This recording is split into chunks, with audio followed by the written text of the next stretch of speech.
Привет всем! 28 февраля 2026 года по всему Израилю прозвучала сирена.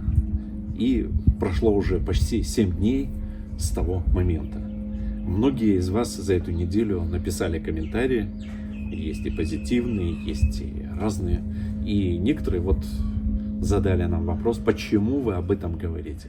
Дело в том, что нужно вернуться немножко в предысторию. Давайте вернемся, например, в 7 октября 2023 года. Я, как израильский гид, спокойно шел себе на работу. Гидом — это моя основная профессия. Многие знают меня. И наш travel-блог «Израиль» с Павлом и Ларисой. И зазвучали сирены, а потом какие-то ракетные удары по нам и так далее, и так далее. Есть конфликт. Конфликт, он на самом деле не возник на пустом месте. И в стране наступили военные действия. Практически мы в состоянии войны. 7 октября 2023 года. А теперь из этого надо дальше исходить. Если в стране с 28 февраля начались ракетные удары, по ней атакует другое государство, враждебно настроенное, то оставаться здесь равнодушным достаточно тяжело. Дело в том, что многие пишут, вы там лучше снимайте путешествия и так далее. А как я буду снимать путешествия, если сейчас невозможно никуда не выехать, даже ничего снять? Вся страна практически под обстрелом. И мы с Ларисой, как два гида, вообще решили высказать свою гражданскую позицию. Да, мы любим свое государство, в котором живем. Государство Израиль. У него есть своя глубокая история. И мы вполне вправе высказать свою гражданскую традицию. Так с чего же начался этот конфликт? Если совсем быть кратким, в 1979 году в Иране, когда тогда там правил шах иранский, произошла революция. И пришли к власти исламисты. И постепенно эти исламисты очень агрессивно настроились по отношению к Америке и к Израилю. У них сложился режим аятолл, и они стали называть Америку большой сатана, Израиль маленькая сатана. И возникла так называемая экзистенциональная угроза. Что это такое? То есть в концепцию государственную Иран поставил уничтожение полностью Израиля. Как государства, как этноса, как культурной сообщности. То есть всех евреев нужно уничтожить. Ничего не напоминает вам? Вы помните Европу? 39-й год, 40-й, 41-й. Был некто Гитлер. И та же самая экзистенциональная угроза шла по отношению к евреям со стороны нацистской Германии. То есть полное уничтожение. Эта опасность появилась. Иран на государственном уровне проявляет государственный антисемитизм и политический антисионизм, то есть настроен против политической системы. Они считают, что Израиль не имеет права на существование. И в концепцию они вбили очень агрессивную политику. Достичь любой ценой уничтожения государства Израиль. Иран на постоянной основе вооружал всякие прокси-группировки и разного рода террористические организации, которые так или иначе действовали против Израиля. А что это, в частности, за люди? Это люди, которые за деньги, и некоторые по идеологическим, по каким-то секторально-религиозным причинам готовы были совершать теракты, наносить ущерб максимально, запускать ракеты. Можно привести в пример такие террористические организации, как Хамас, йеменские хуситы и, конечно же, ливанская шиитская группировка Хизбалла. Все эти группировки террористических лиц накачивались оружием, деньгами, всякой рода информацией, чтобы они максимально нанесли Израилю ущерб. И седьмой апогей этой деятельности Ирана, который через свои прокси терзал и Израиль всякого рода терактами и взрывами, подрывы на международном уровне были, посольств, атаки и прочее. Апогей наступил 7 октября 2023 года, когда террористическая группировка Хамас, а это марионетка, это именно манипулируемая организация Ираном, полностью у него на содержание практически была именно в террористической деятельности, вторглась на территорию Израиля, в поселки на границе с сектором Газа и устроили самую настоящую страшную резню. Эти террористические группировки финансировались Ираном. И после 23 года Израиль, конечно же, имея право на защиту, начал широкомасштабную операцию, которая привела к тем или иным действиям. Боролся Израиль и с Хизбаллой, которая открыла самый настоящий фронт вместе с Хамазом против Израиля. Боролись с йеменскими хуситами.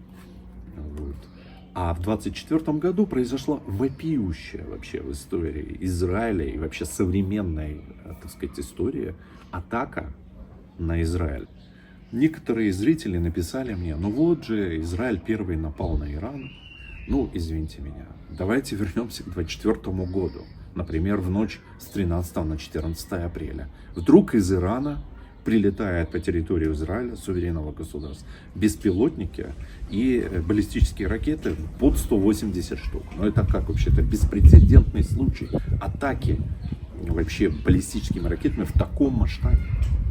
Израиль ответил, там вообще никак не ответил на это, потому что тогда был в Америке Байден президент, и никакой реакции не было. Второй случай, это было 2 октября, если я не ошибаюсь, тоже 2024 года, когда из Ирана атаковали 200 баллистическими ракетами государство Израиль. Ну, извините меня. Израиль тоже практически никак не ответил на эту агрессию. Это была страшная, вообще беспрецедентная, невероятная и немыслимая в 21 веке агрессия.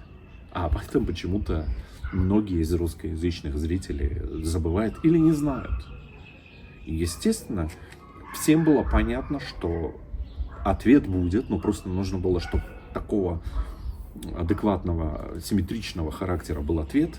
Какое-то время нужно было подготовиться Израилю. И этот ответ пришел в июне 2025 года в виде операции «Народ как лев». Вы можете все отследить это в открытых источниках. Очень подробно она описывается.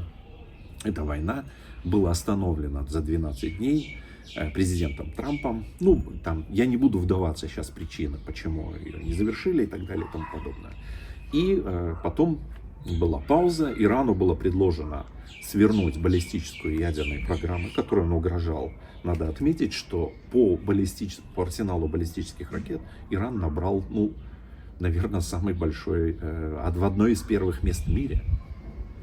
Наверное, у Китая и России, да, меньше арсенал баллистических ракет. Беспилотников тоже, это невероятное количество, даже никто не может это посчитать, потому что власть сосредоточена у корпуса стражей Исламской революции, который никого никуда не допускает, естественно, хранится в секрете. Они просто захватили государство 90-миллионное и, терроризируя его, создали совершенно такой, ну, скажем, исламистско-радикальный, жуткий шиитский режим. Они были готовы, близки к созданию ядерной бомбы. И вот во время недавних переговоров, 2 месяца где-то было, январь, февраль, таких напряженных дней, когда ожидали, что конфликт, конечно, будет. И шли переговоры между делегацией США Джаред Кушнер и Стив Витков. И Аракчи, это со стороны Ирана, собирались вот несколько раз в Омане, государстве, в Женеве. Так вот, сейчас раскрылось о том, что иранцы пришли на переговоры с чуть ли не таким вот наглым заявлением, что у нас есть оружейного урана на 11 атомных бомб.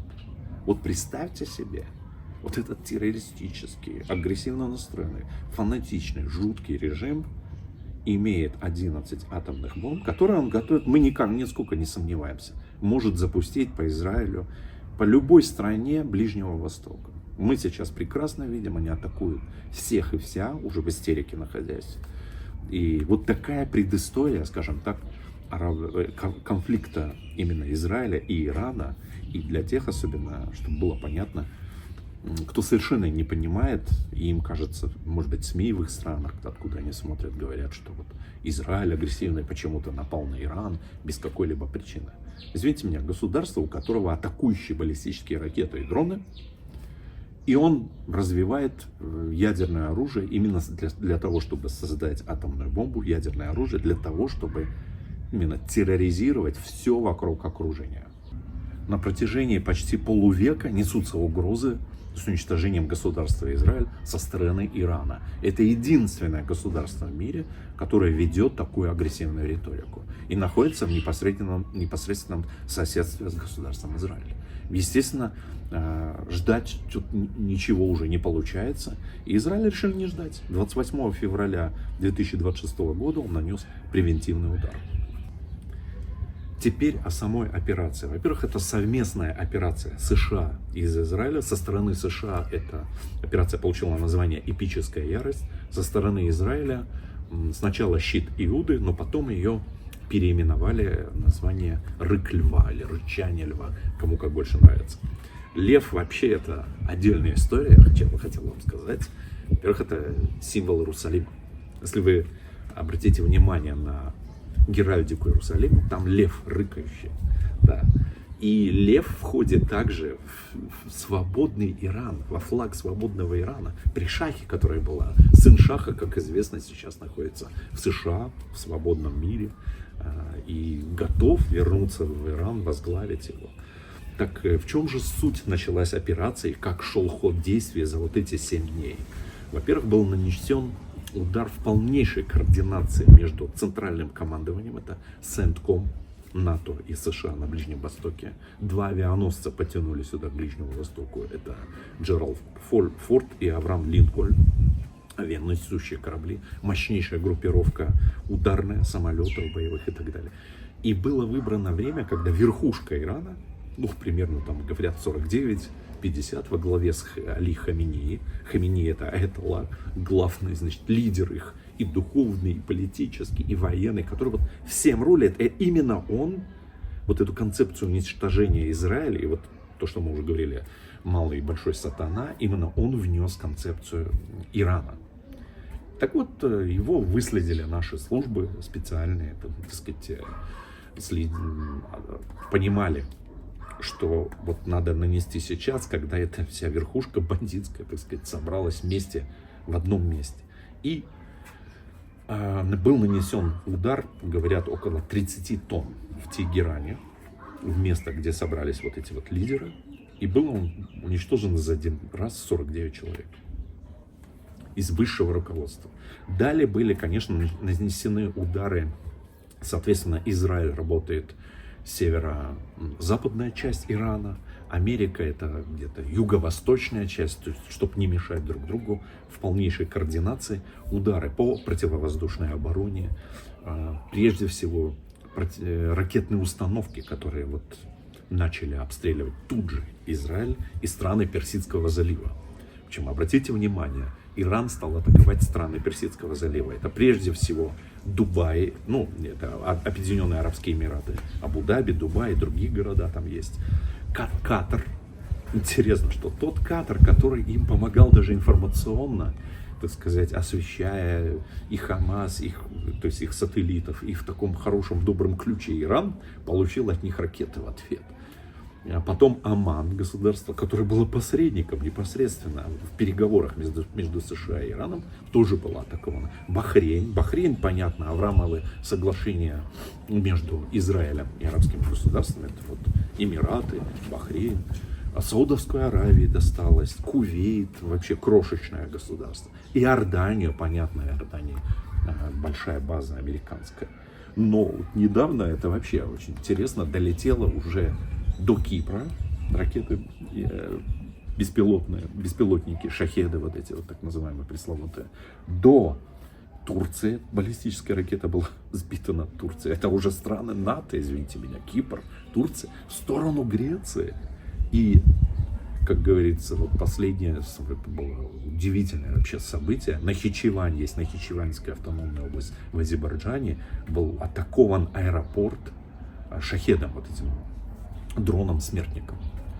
Безусловно, Израиль и США, действуя в координации, наносят удары по военно-морскому флоту Ирана. Он уничтожит практически более 20 кораблей, потоплено, и один возле Индийского океана, возле Шри-Ланки, потоплен американской подводной лодкой. А самолеты, какие им удалось найти, уничтожены все на базах. Недавно был буквально военно-воздушный бой в небе над Тегераном. F-35 Адир, это такие модернизированные F-35 американские на израильский лад. Он летел выполнять боевое задание, и вдруг он увидел незнакомый самолет. Что это такое? Не наш. И это был Як-130, самолет российского производства. И наш летчик принял решение, запросил у команды атаковать и сбить его, как цель, угрожающую нашим истребителям, выполняющим свои задания. И летчик сбил и дальше пошел по своему заданию. Небо над Тегераном. Есть еще прецедент, когда были сбиты силами Катара, военно-противовоздушной обороны, 2 истребителя Су-24, если не ошибаюсь, тоже российского производства, советского еще. Ну, сейчас уже за неделю итог такой: 60% ракетных установок просто уничтожено. Огромное количество баллистических ракет, заводов, командных штабов. Прежде всего уничтожается КСИР. КСИР и БАСИШ. КСИР — это корпус стражи исламской революции. БАСИШ — это типа политической милиции, которая подавляет протесты, всех инакомыслящих хватает на улицах. Типа КГБ такое внутреннее, иранское. И они хватают по тюрьмам людей там, и так далее, издеваются над ними. В общем, вот эти все казармы, вплоть до полиции, локальных пунктов полиции, уничтожены. И эта работа продолжается. Колоссальных. Вчера выступал начальник генштаба Израиля и сказал, что успехи просто колоссальные. И теперь вопрос возникает, какие же цели этой операции? Если сначала, значит, в 12-дневную войну народ как лев ставились цели ограничения, сдерживания баллистической ядерной программы. Ну, даже вот США атаковали вот этими мощнейшими бомбардировщиками Би-2 ядерные объекты в Исфахане, Фордо, Натанзе. То сейчас, кроме сворачивания, уничтожения полностью ядерной и баллистических ракетных программ Ирана, уже цели пошли дальше, а именно свержение полностью режима Аятол и его уничтожение. То есть однозначно, что не остановятся ни в коем разе перед тем, чтобы вот этот режим продолжал свое существование. Прекрасно все понимают, и американцы, и Израиль, и любой свой здравомыслящий человек свободного цивилизованного мира, что этот режим террористический, этот режим представляет себе экзистенциональную угрозу абсолютно для всего мира уже. И даже президент Трамп сказал, что вот они сделают ракеты, которые до США будут долетать. Сегодня они до Греции. Пройдет какое-то время, технологии растут, и ракеты полетят в США. Почему нет? То есть какой-то агрессивный режим наклепал тысячи баллистических ракет, угрожает всему миру. В данном случае этот режим угрожает всему миру. Это не только война вот Америки и Израиля. Это надо просто понимать или не понимать. Поэтому цель — свержение, смена режима. Ну, за ним скептики задают вопросы. А да вот кто? С этим разберутся. Уверяю вас, есть аналитические отделы, люди умные, понимают и в США, и в Израиле, что делать, как для этого, какие. Я не буду говорить все, что может там произойти, потому что это сейчас бессмысленно. Самое главное, подрывается основа существующего террористического, вот этого диктаторского режима Аятол. Он однозначно не будет. Он уже подорван. Там какую-то еще неделю-две, им просто нечем будет стрелять, и тогда уже совершенно другой этап войны начнется. Надо понимать, что когда начинается какой-то конфликт в Израиле, это сразу приковывает внимание мировых СМИ. Вот недавно конфликт произошел между Пакистаном и Афганистаном. Обстреляли друг друга, никому ничего не интересно. Эфиопия, Эритрея, никому ничего не интересно. Какой-нибудь Сомали и Сомалиленд, никому не убивайте на здоровье тысячи, хоть сколько угодно. Весь мир никакого внимания на это не обращает. Стоит что-то произойти в Израиле, все, евреи срочно виноваты во всем, Израиль, агрессивное государство и так далее и тому подобное. И вот Иран включил свою машину, ну такую допотопную пропаганду. Такая пропаганда, и в первый же день запустил там школа для девочек. Я уже в одном из своих коротких видео, мы давали вот несколько коротких видео в эту неделю, говорил, что это абсолютнейший фейк. Вот мне там прислали несколько писем обеспокоенных граждан, там, говорят о том, что не Израиля, конечно, из там, России, Беларуси, еще вот какие-то там люди, которые смотрят, они говорят, вот, верифицировала Рейтерс, еще кто-то. ребят, видео показывает, в котором какие-то бегают мужики и какие-то женщины кричат о чем-то. Ну, ребята, а где фамилии девочек, имена, где спасательные работы, где тела, хоть показали что-то там, фрагменты. Да если бы такое было, да они уже обснимали, эти журналисты, прибежали бы, фотографы, на весь мир, весь интернет был заполнен этим. Да, абсолютнейший фейк, причем такой грубейший. И когда об этом фейке спросили министра войны США Хексета, знаете ли что-то, он так говорит, мне об этом ничего не известно, правильно? Зачем министру обороны США комментировать фейки? Но он вежливо ответил журналисту. Ну, мы расследуем на всякий случай. Но это подхватили там всякие СМИ постсоветского пространства, русскоязычные, и начали изучать, ой, девочки, какие девочки? Где эти девочки? Фотографии мне прислали с воздуха, там роют какие-то могилы. Но это сейчас в искусственном интеллекте можно, знаете, сделать могилы и так далее. Это вот такой центральный фейк, который гоняли всю эту неделю. Не надо верить, это абсолютнейшая чушь, ложь. И, ну, понятно, что им еще там придумали. Это сделали палестинцы, например, в секторе Газа. Палестинцы тоже, говорят, в школу ударили, и в больницу, и по церкви какой-то там, где-то там мечеть еще атаковали, и все прочее, прочее. А там детей не было, вот дети погибли, а их там даже не было. Ну и так далее. Там, так ложь. Причем самое интересное, что катарская Аль-Джазира подхватила этот фейк, стала активно 2 дня, ровно до того момента, пока Катар сам не атакован был со стороны Ирана. Видите, как интересно. Второй фейк, самый замечательный, интересный, когда по Турции ударил, значит, Иран баллистической ракетой, обвинили, Израиль ударил. Ну, да, вот Израилю нужно непременно Турцию атаковать. Это такой фейк номер 2 бы я поставил. И фейк номер 3 мне очень понравился. Прилетел иранский шахед в аэропорт Азербайджана в Нахичевань. Объявили тут же Министерство иностранных дел Ирана о том, что это израильский был беспилотник. Ну да, у нас прям склады завалены иранскими шахедами, там непременно, чтобы их нашему дружескому государству Азербайджану непременно послать его нужно. Но это такого рода фейки, ну, не нужно их воспринимать вообще серьезно. Но просто когда на правильном русском языке постсоветские СМИ начинают вот так вот прям академическом литературном уровне с утра до вечера говорить, что даже люди, ну, достаточно серьезные, умные, интеллектуальные, у них какие-то сомнения начинают зарождаться. Помните, как профессор Преображенский хорошую фразу сказал в знаменитом романе Булгакова: не читайте советских газет, не читайте советских газет, особенно после 6 вечера. Там лгут и нагло врут. Вот то же самое здесь. Вот эти постсоветские СМИ надо очень фильтровать серьезно, потому что они озадачены чем?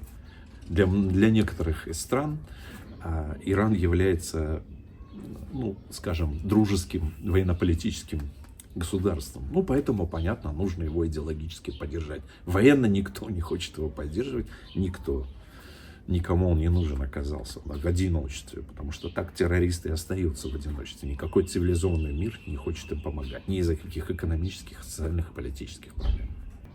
Что касается детей, у нас был удар по школе друзов. На севере есть такой этнос друзы. Они живут и в Сирии, и в Ливане. Там действительно погибло несколько детей. Я не помню, сколько, сейчас не буду говорить.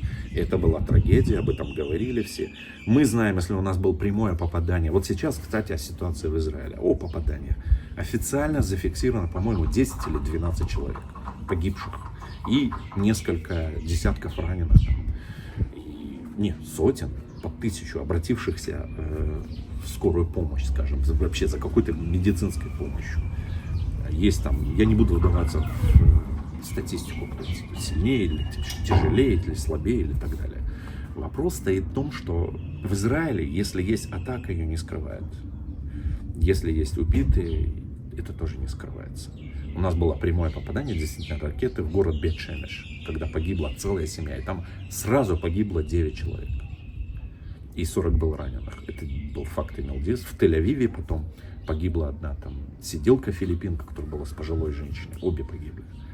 Но и вот такие случаи у нас никогда никто не врет, не сделает из этого какой-то пиар и так далее. Конечно же, сейчас гражданская оборона Израиля очень четко работает, предупреждает. Есть своевременные оповещения об атаках ракетных. чтобы быть ближе к защищенным помещениям, призывают людей не собираться вместе. Но вот вчера, сегодня это были первые дни, когда есть некоторые попущения, можно уже собираться по 50 человек, опять находясь возле защищенных помещений, можно открывать тоже какие-то бизнесы, опять в которых есть защищенные помещения. Если что, можно было укрыться.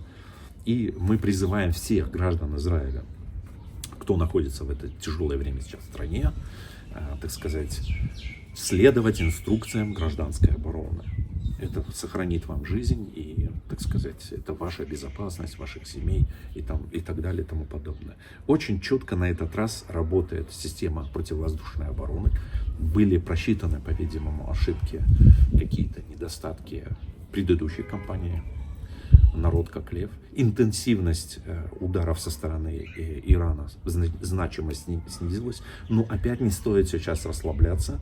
Как вчера сказал наш глава Генштаба, 60% уничтожено, а 40 еще ракетных установок остается. В Израиле к иранцам относятся, в принципе, очень неплохо. Здесь очень много евреев, оказывается, выходцев из Ирана. И, по сути дела, все прекрасно понимают, что там персов 50%, 50% этносов других, там курды, есть балуджи всякие, и есть и арабы, есть азербайджанцы, туркоманы, какие угодно этносы.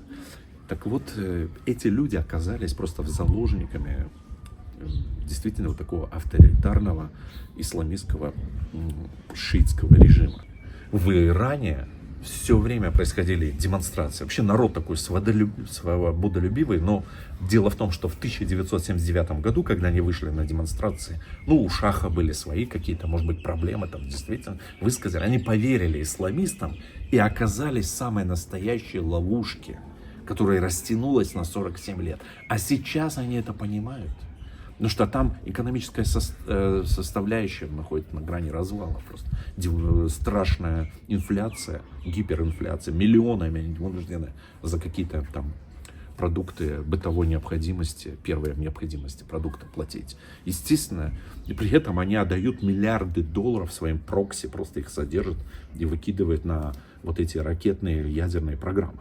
А люди живут, в принципе, там в нищете абсолютнейшей. И народу это все уже конкретно надоело. И там убивали за ношение хиджаба, были какие-то вопиющие дикие ситуации. И вот недавно совершенно, январь, буквально декабрь, были выходы народа на улицы Тегерана, мы это все видели, но они отключили интернет, эти ксировцы и аятоллы, и расстреляли буквально людей, расстреляли их. Около 32 тысяч, но опять очень сложно посчитать, но тем не менее были совершены самые настоящие дикие политические репрессии. И вот в Израиле ждут, что вот этот народ освободится и действительно найдется лидер, может быть это будет сын Шаха, может быть какой-то еще добрый, и будут налажены снова отношения Израиля и Ирана дружеские, что можно будет вплоть до того, что посещать Тегеран и приезжать туда по туристическим поездкам. Почему нет? Путешествовать. Народ Ирана заслужил свою свободу.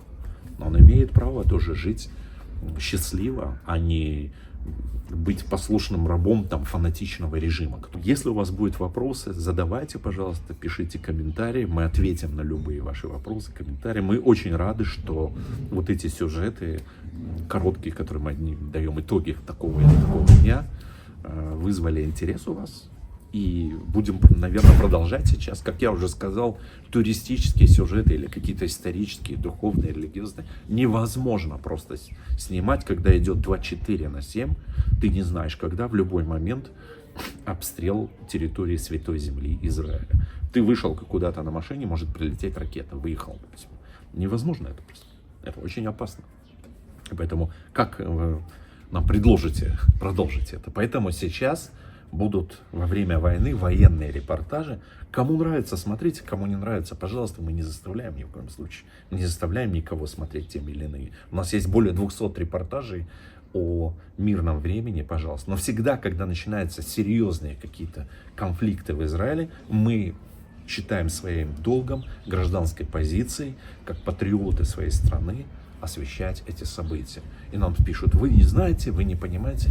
Может быть, мы что-то не знаем, может быть, мы что-то не понимаем, но мы считаем, что израильские СМИ достаточно объективные, чтобы найти здесь правду и передать ее нашим зрителям. Всем огромный привет из Святой Земли, из Иерусалима, из Израиля. Рычание льва продолжается. И до следующих встреч.